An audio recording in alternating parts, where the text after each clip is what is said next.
Bonneville áradás. Mi volt a Bonneville áradás?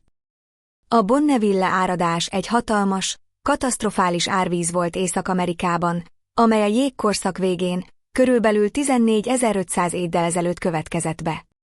Az esemény során a mai Utah állam területén elhelyezkedő, akkoriban jóval nagyobb Bonneville tó vize áttörte a Red Rock Pass természetes gátját, és óriási mennyiségű víz zúdult le a Snake River völgyén keresztül Idaho és Washington államok felé. Az áradás okai és lefolyása kialakulás. A Bonneville tó a plisztocén-korban, a jégkorszak idején alakult ki, és a mai Nagy-Sóstó medencéjénél sokkal nagyobb területet borított el. Áttörés. A tó vízszintje elérte a Red Rock Pass nevű természetes gátat, amely egy moréna és üledékgát volt. A gát átszakadása után a tó felső, mintegy 107 méteres, 351 láb, vízrétege néhány hét alatt kiömlött. Vízhozam. A csúcspontján a vízhozam elérte a 930 000 ms-ot, a víz sebessége pedig akár 110 km/h is lehetett. Hatásai. Az árvíz hatalmas eróziót okozott, kialakította a Snake River kanyonját, létrehozta a Shoshone vízesést és más vízeséseket, valamint jelentős mennyiségű üledéket szállított a Csendes-óceán felé. Jelentősége és következményei. Geológiai nyomok. Az áradás nyomai ma is láthatók a Snake River síkságán, ahol a kimosott kanyonok, vízesések és hatalmas, dinnye méretű sziklák tanúskodnak az esemény erejéről. Ökológiai és éghajlati hatás. Az ilyen jégkorszak végi áradások jelentős szerepet játszottak a táj átalakításában, a megafauna élőhelyeinek megváltoztatásában, és hozzájárulhattak a klíma gyors változásaihoz is. Egyszeri esemény.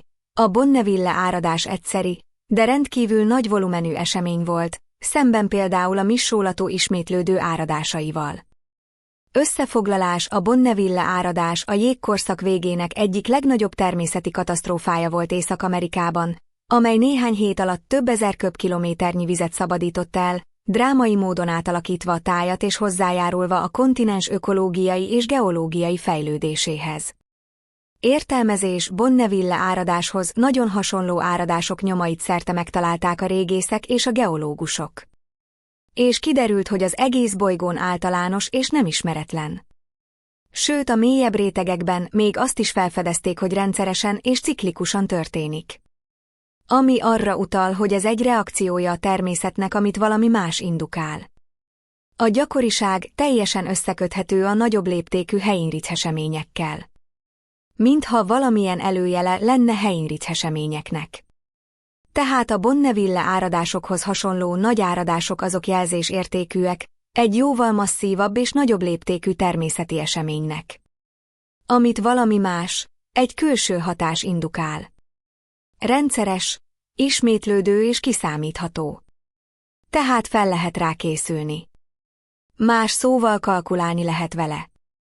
És most akkor belépünk abba a helyzetbe, hogy a geológiával előre tudunk predesztinálni eseményeket. Olyan eseményeket, amik behatással van az emberi fajra.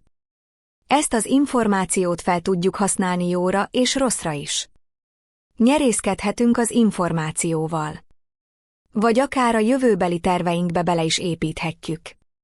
Ezzel behatást gyakorolva környezetünkre. Köszönöm a figyelmeteket. Sziasztok!